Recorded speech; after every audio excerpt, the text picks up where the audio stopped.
Baik, kita sambung kepada 1.2.3 iaitu kepentingan amalan akidah menurut Islam. Amal akidah tadi tu kan berdoa, bertawakal, muhasabah lah, apa semua tu kan. Berzikir semua tu. So apakah kepentingan amalan tadi tu menurut Islam? Ya.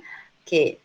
Pertamanya syarat sebab ia adalah akidah yang benar ni, apa ni yang amalan-amalan tadi tu, amalan akidah yang benar tu kan, yang berdasarkan Al-Quran apa semua tu, pertamanya mestilah syarat utamanya amalan itu diterima oleh Allah. Maksudnya kalau kita buat akidah yang benar, amalan itu akan diterima oleh Allah, kerana syarat utama amalan itu diterima ialah akidah mesti benar. Kalau akidah yang sesat, hambat lebih macam mana pun Allah tak terima. Nah, kadang-kadang Ustazah kesian tengok apa ni kawan-kawan kita yang bukan Islam yang baik kan, yang baik, rajin derma, rajin apa tu bukanlah sedekah, derma kan, derma kat orang, buat tolong-tolong orang. Kesian kat mereka, kebaikan mereka tu nak pergi ke mana orang tak tahu kan. Jadi sebab apa? Sebab akidah mereka tak benar. Jadi syarat nak terima sesuatu amalan ialah akidah mesti benar. Sayang mereka buat baik bagi nak rak, tapi tak tahu nak pergi ke mana kan amalan tu, sebab mereka tak ada tabung pahala kan. Dosa tu memang dah lah, sebab dia walaupun mereka tak buat dosa ke kata, cuma akidah mereka tak benar. Bila akidah tak benar, dia tak ada tabung lah untuk mereka simpan pahala mereka masuk dalam tu. Saham nak buat mana kan. Sian lah. Jadi kita kena berdakwah lah kat mereka, tapi tak boleh paksa mereka masuk Islam, macam itulah ya. Okay, so pentingnya kita buat amalan mengikut akidah yang benar, kerana akidah yang benar itu merupakan syarat utama amalan, sesuatu amalan itu diterima oleh Allah. Okay. Yang kedua, akidah yang benar tadi boleh menjadi benteng kat kita daripada perkara-perkara syirik. Syirik ni menyekutukan Allah kan. Kalau kita ada iman yang benar, ya, iman yang benar betul-betul pada Allah, kita tak sembah benda lain lah. Kita tak sembah berhala, kita tak pi buat amalan-amalan sembah-sembah pokok macam apa dukun-dukun kan, atau tok bomo tu. Pi duk sembah, duk buat ritual penyembahan dekat pokok ke, ritual penyembahan kat kubur ke. Itu semua tu syirik lah kan. Jadi kalau kita mempunyai akidah yang benar, maka kita ada benteng untuk kita daripada buat benda-benda tu. Yang kita tahu benda tak boleh, aku tak buat. Macam itulah. Itu syirik lah, menyekutukan Allah, menyamakan Allah dengan benda-benda lain. Kan? Dari segi menyembuhkan ke, dari segi apa ke, dari segi menghidupkan, mematikan. Mana boleh kan? So, kalau kita mempunyai akidah benar, kita tak buat benda tu lah. Yang kedua, khurafat. Apa dia khurafat? Khurafat ni ialah kepercayaan karut yang berkaitan dengan iman. Contoh, dia percaya bahawa mandi bunga itu boleh tolak bala. Itu kepercayaan karut tu. Sebab apa karut? Sebab bala yang dikatakan bala tu sebenarnya adalah ujian. Ujian Allah kepada seseorang, bagaimana dia menghadapi perkara tersebut. Adakah dia meminta pertolongan kepada Allah, ataupun dia meminta pertolongan kepada benda yang lain. So, ujian dekat dia kan. Tetapi tiba-tiba dia pergi mandi tolak bala, pergi jumpa Tok Bomo mandi tolak bala, maka dia gagal lah dalam ujian tu. Sebab apa? Segala yang dikatakan bala tu adalah ujian daripada Allah. So minta pada Allah lah, apa nak kena minta daripada Tok Bomo tu kan. Minta pada Allah, ya Allah lindungilah kami daripada bala bencana. Direct, sebab yang turunkan benda-benda bala bencana tu adalah Allah. So memang kena minta kat dia lah supaya mengelakkan daripada ditimpa bala kan. Dia duk minta kat benda-benda lain, memang pelik lah kan. Kalau yang ambil air ubat tu macam mana Ustazah? Okey, kalau dia pergi berubat, dia pergi jumpa ustaz ke mana-mana, dia baca Al-Quran, lepas tu dia tiup dalam ayak tu kan, dan dia bagi kita minum. Hak tu tak apa, sebab yang dibaca adalah Quran dan air ni bersifat sejuk. kan. Kalau badan kita ni ada dikuasai oleh jin atau iblis yang panas, so air tadi, logiknya air tadi boleh menyiram api kepanasan, menyebabkan jin atau syaitan yang ada dalam diri kita tu keluar. Macam tu lah. Tapi kalau dia ambil benda-benda macam tangkai kan, tangkai, dia pegang tangkai tu, dia kata tangkai ni lah boleh menyembuhkan penyakit. Tu khurafat tu, ada kepercayaan karut kepada tangkai tu tadi. Tak boleh. Yang menyembuhkannya tu dia jadi khurafat dan juga dia jadi boleh jadi syirik kan. Jadi bahaya tu. Khurafatnya dia percaya benda tu boleh menyembuhkan. Syiriknya dia pakai tangkai tu. Dia ada kaitan. Percaya khurafat ni dia berkaitan kepercayaan. Dia percaya benda tu. Bila dia buat je dia jadi syirik. Syirik ni dia lebih kepada perbuatan. Jadi kalau Tok Bomo tu bagi benda suruh gantung kat rumah ke, kat tengkuk kita, kat leher ke, kat pinggang ke, suruh pakai untuk tolak penyakit kan, itu di khurafat pun ada, syirik pun ada. Yang bolehnya apa? Yang bolehnya kita berdoa, boleh kalau kita tiup bacaan ayat-ayat ruqyah dalam ayat, lepas tu kita minum, itu memang Rasulullah pernah buat. Sebab logiknya air tadi yang dah telah pun didoakan dengan ayat ruqyah boleh masuk ke dalam badan kita yang boleh memberi kesan kepada jin atau iblis yang bersifat panas tadi, api tadi, untuk dia terkesan. Maka dia akan, dia nak keluar, dia keluar. Macam tu. Okey, boleh? Ada soalan apa? Ustazah, selagi cara perubatan tu berkaitan dengan ayat Al-Quran, kiranya benda tu betul ya? Betul. Sebab Al-Quran ini mukjizat. Mukjizat maknawi. Dari segi makna dan dia bukan hissi. Hissi ni boleh nampak. Maknawi ni yang kita tak boleh nampak tapi dia ada penawar dia di situ. Contoh kalau kita baca ayat kursi pada orang yang sedang kena kasut kan. Dia tiba-tiba dia boleh sembuh. Dan baca Fatihah pun dia boleh sembuh. Sebab mukjizat tadi. Dia ada penawar, dia ada kuasa, bukan kuasa, dia ada penawar sebab Quran ni adalah kalam Allah atau kata-kata Allah. Dan dia adalah dari Allah. Sebab itulah kita boleh guna sebagai ayat penyembuh untuk menyembuhkan, tapi yang menyembuhkan Allah lah. Nabi pernah guna ayat, sahabat pun pernah guna ayat. So kita boleh berubatlah dengan menggunakan ayat yang baca, yang diruqyahkan, dibacakan ayat-ayat suci ke dalamnya. Dosa orang yang syirik Allah tak ampun. Ingat tu, bahaya syirik. So khurafat macam tu jugalah, kepercayaan karut yang dia kata ada sial, satu lagi sial lah. Orang suka percaya sial. Dalam Islam tak ada sial, tak ada sial. Okay, baik. Satu lagi bid'ah. Benda-benda ni kalau kita ada iman atau akidah yang kuat, kita tak akan buat benda-benda ni lah.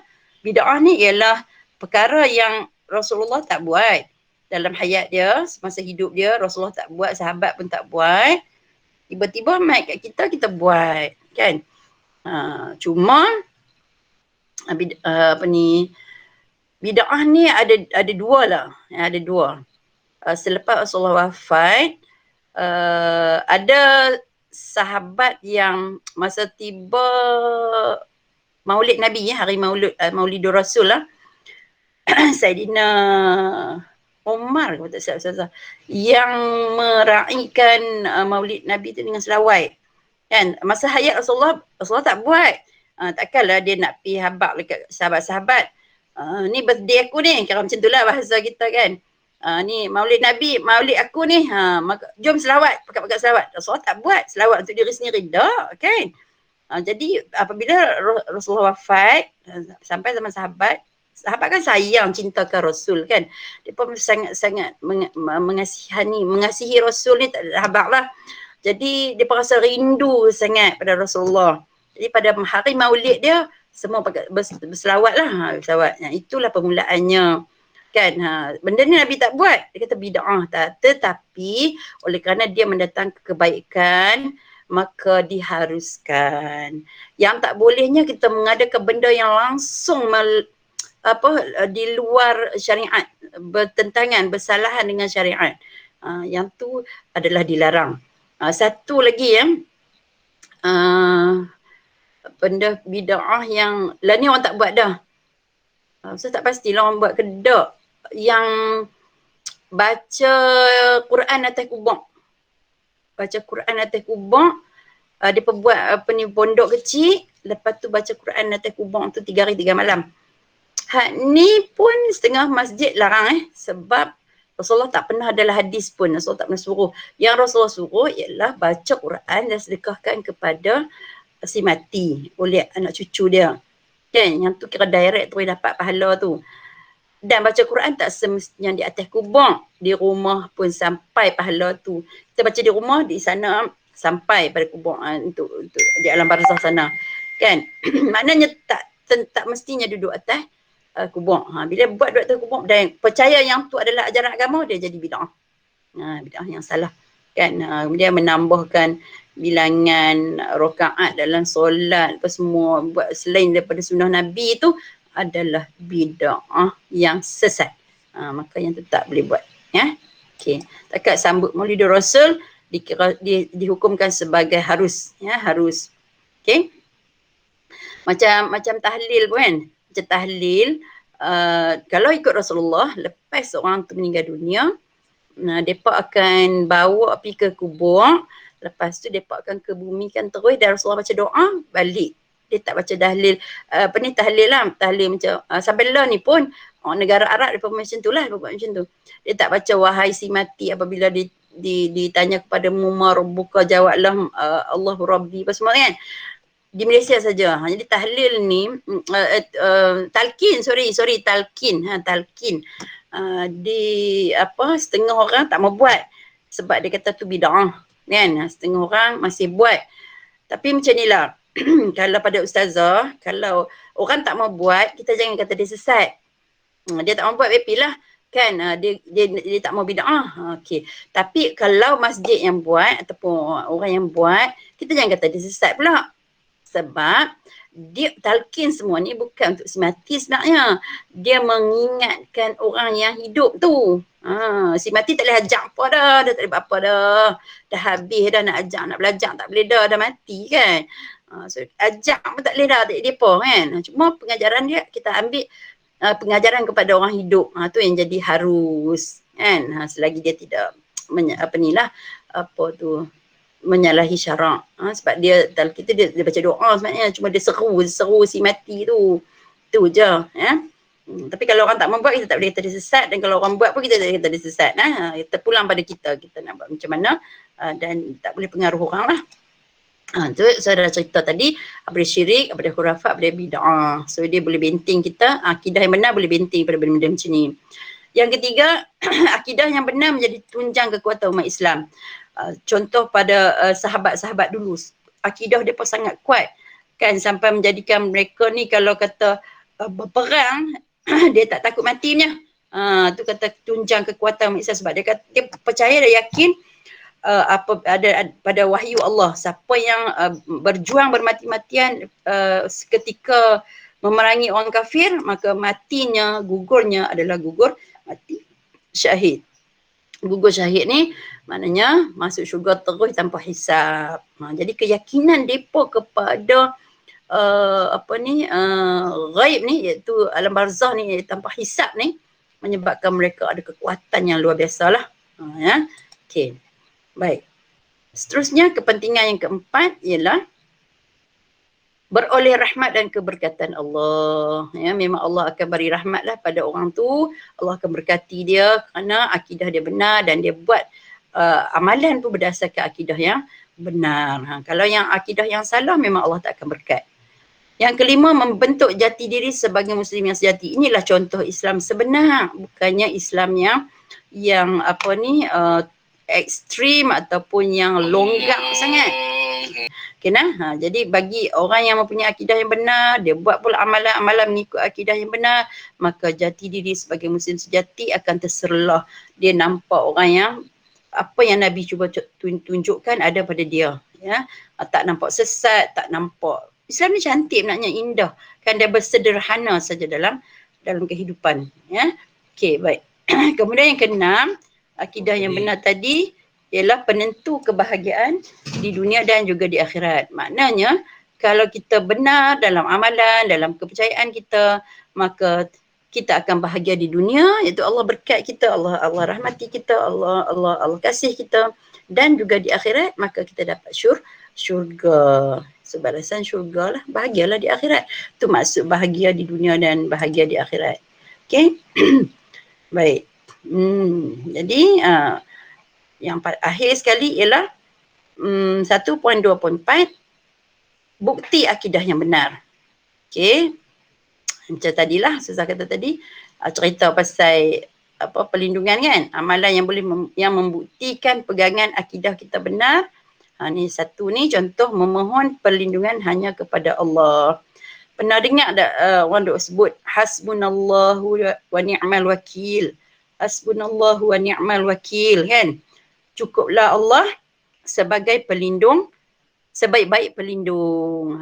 Jadi kita nak minta jangan pergi mandi bunga nak tolak bala apa semua, sebab benda tu semuanya dapat daripada Allah, dan mohonlah perlindungan hanya kepada Allah. Saya nak berjalan, nak bergerak, nak kereta kenderaan, bacalah doa kenderaan.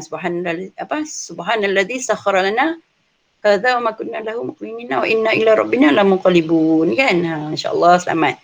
Yang kedua, bila beroleh kejayaan, bersyukurlah. Bersyukur ni kepada Allah kan.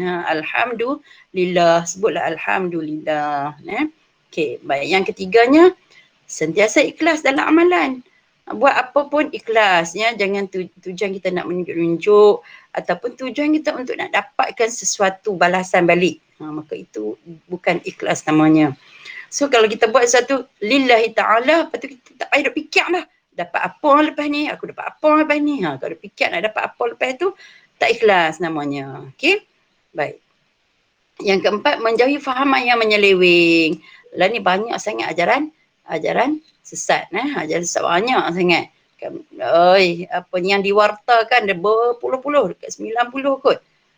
Tapi kita kena berpegang pada Quran dan sunnah serta para sahabat lah. Yang disebut sebagai ahli sunnah wal jamaah. Hanya ahli sunnah wal jamaah saja yang fahaman yang tidak menyeleweng ya. Yang lain seperti Syiah, Khawarij, Mu'tazilah, Jabariyah, semua fahaman yang menyeleweng. Dan yang paling ketara ialah Syiah. Syiah lah. Sebab dia menular sampai ke Malaysia, memang ada orang Malaysia pun yang berfahaman Syiah. Wahabi katanya, Wahabi yang macam mana Ustazah pun tak apa faham sangat Wahabi ni sebenarnya. Baik, yang kelima, kita redalah dengan ketentuan Allah kan, qada dan qadar kita begini-begini. Maka apabila kita reda, kita akan bila kita reda, contohnya kalau kita kena sesuatu penyakit ataupun mendapat sesuatu kegagalan, redalah kegagalan tu, mesti ada hikmah di sebalik tu, mesti ada segala apa bentuk musibah ke apa, ada hikmah yang kadang-kadang kita akal kita tak boleh nak berfikir waktu tu. Tetapi bila kita ke depan bila kita benda 2-3 hari ataupun seminggu atau setahun baru kita nampak hikmah dia apa. Patutlah begini-begini, rupanya hikmah dia macam ni. Sebab on the dot waktu tu juga kita memang tak nampak. Kita rasa penuh dengan sengsara saja. Kita tak nampak hikmah macam rumah terbakar ke apa kan. Hikmah dia nak dapat rumah baru, perabot baru, apa semua baru. Kan? Tapi waktu kita menghadapi ujian tu, kita tak nampak lah hikmah tu. Kita memang sedih lah kan. Siapa tak sedih? Rumah banjir baru ni kan. Hujan banjir. Hikmah dia ada. Mungkin dan sebab apabila mereka mendapat kebaikan tu baru dia pun nampak hikmah tu di mana. Semasa ditimpa ujian memang kita akan sedih lah. Ya? Okay. Baik. Kemudian yang keenam, menjauhi amalan tilik nasib. Tadi Ustaz ada sebut kan, macam ibadat yang kata sial-sial kan, ataupun ramalan bintang kelahiran yang bintang 12 tu kan. Budak-budak lah suka tengok, tak tahulah zaman Ustazah budak-budak dulu suka duk tengok ramalan tu kan. Tapi tengok syok-syok lah pasal tahu benda tu tak betul. Kadang dia kata hari ni orang yang berbintang ni akan dapat ni kan. Kita tengok tu sebagai hiburan je lah. Bila tak betul kita gelak kan. Tapi ada setengah orang dia ambil benda tu sebagai serius. Dia percaya. Itu yang tak boleh. Bila percaya tu kira tilik kan. Dan yang tilikan ni pula kita tak boleh menilik nasib tengok kalau kita tengok balik logiknya, orang yang tilik nasib tu dia boleh tilik ke dia mati bila? Kan? Dia boleh tilik ke apa ni? Satu hari dia ni susah kekal duk tilik nasib orang. Tak senang-senang duk kerja tilik nasib. Kan? Bila dia tahu nasib dia, ke depan aku ni susah, mesti dia kena ada usaha kan untuk dia tak jadi susah. Tapi benda tu tak berlaku pun. Ni pelik. Dia tilik-tilik nasib orang, nasib dia tu macam mana? Macam tu lah kan. Kita tak boleh percaya benda tu. Memang tak boleh pun. Ya. Okey, baik. Jadi Ustazah rasa setakat tu je. Kalau nak tanya apa-apa boleh tanya ni. Boleh ni kalau Ustazah ada je soalan ni. Okey, ada apa nak tanya? Kita tengok. Lepas ni kena tukar, kena ingatkan diri sendiri sebab benda-benda macam ni boleh menyebabkan iman kita batal, iman kita rosak. Ustazah. Ya. Kalau yang musibah jadi tu kan, memang Allah dah tetap sejak azali ke apa? Okey. Musibah yang Allah memang kita sebut takdir kan? Takdir kan? Allah dah tetapkan.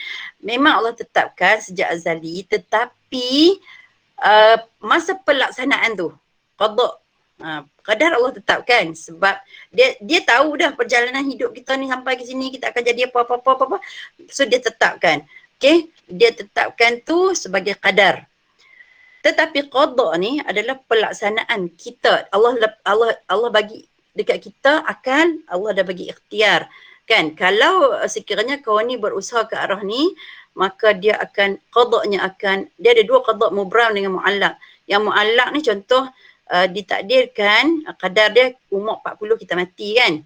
Okey, qadanya sampai umur 40 kita akan matilah semasa pelaksanaan tu kan. Cara mati adalah qada mubram, maksudnya berdasarkan doa kita. Kalau kita berdoa kepada Allah untuk mati dalam husnul khatimah, maka takdir Allah sebenarnya Allah dah takdir kita husnul khatimah dah kan. Cuma proses untuk kita memohon kepada dia tu. Jadi kita tak tahu kadar kita macam mana, mati macam kita tak tahu. Di Lauh Mahfuz sana kita tak tahu kan. So dia suruh kita berdoa. Sama dengan musibah ni. Musibah ni Allah tetapkan mungkin kita kata mungkin lah kan. Pertama mungkin kita ni kifarat kita. Kifarat ni macam balasan balik lah. Kita banyak buat dosa, kita banyak buat salah, kita buat ibadat pun kita nampak kita solat tak penting, tapi sebenarnya solat kita tu tak sempurna. Hubungan kita dengan manusia kita tak jaga. Adalah benda-benda yang menyebabkan Allah bagi musibah tu disebabkan kifarat kat kita. Setiap musibah ni berlaku ada disebabkan pertama antaranya ialah sebab kifarat dekat kita. Kita buat dosa, kita buat apa, Allah balas. Yang kedua sebagai ujian. Ujian dia sebab Allah tahu bila aku uji je dengan benda musibah ni, iman dia ni, si A ni akan meningkat kepada aku. Maka dia uji. Faham? Dua sebab kan. Satu sebab kifarat. Dia ni buat macam ni, so balasan kat atas dia macam ni. Macam tu. Satu kifarat.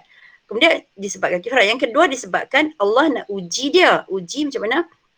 Allah tahu dah kalau dia uji macam ni, iman dia ni akan meningkat. Ataupun dia buat ibadat semua tak ikhlas. Jadi bila aku uji, kalau dia sedar, kalau dia taubat, dia akan menjadi orang yang mohon ampun, minta ampun pada Allah, ataupun dia akan kuat lagi iman. Tapi kalau dia gagal, dia akan lagi sesat. Macam itulah. Jadi kita tak boleh petikai lah kenapa Allah uji. Memang dia letak dari segi takdir, qada dan qadar memang ada di azali. Tetapi Allah kan maha bijaksana. Kenapa dia uji orang tu? Hanya dia saja yang tahu, dan kita hanya boleh pegang dekat kebijaksanaan dia. Tentu ada sebab, tentu ada sesuatu yang menyebabkan Allah uji begitu. Macam itulah. Jadi maknanya kita tak boleh nak salahkan takdir.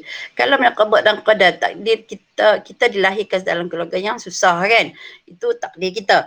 Tetapi Allah akan letakkan kita, dia dah sebut dah, siapa yang berusaha untuk mengubah diri dia, Allah akan makbulkan. So di situ kena ada doa, di situ kena ada usaha, dan sebenarnya Allah tetapkan pada satu hari dia ni akan berjaya. Itu takdir juga, takdir kita lah. Tapi kalau kata dia sampai ke mati dia duk susah, mana ada sesuatu yang tak kena pada dia. Sama ada amalan dia atau hubungan dia dengan Allah atau hubungan dia dengan manusia. Tak settle. Macam itulah. Something sesuatu yang tak kena lah macam tu. Dia kena, maksud kata kena muhasabah. Muhasabah kenapa aku buat semua ni tak dapat kan. Dia kena muhasabah.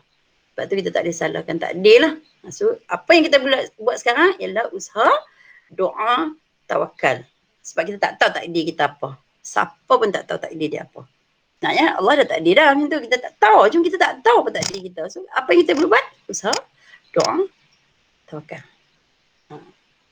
Kalau tak ada apa, kita tutuplah kelas kita. Surah Al-As dan tasbih kifarah. Bismillahirrahmanirrahim. Wal-'asri innal insana lafi khusr illa alladhina amanu was-salihati was-salihati. Okay, terima kasih semua. Okay, sekian. Assalamualaikum warahmatullahi wabarakatuh. Terima kasih Ustazah.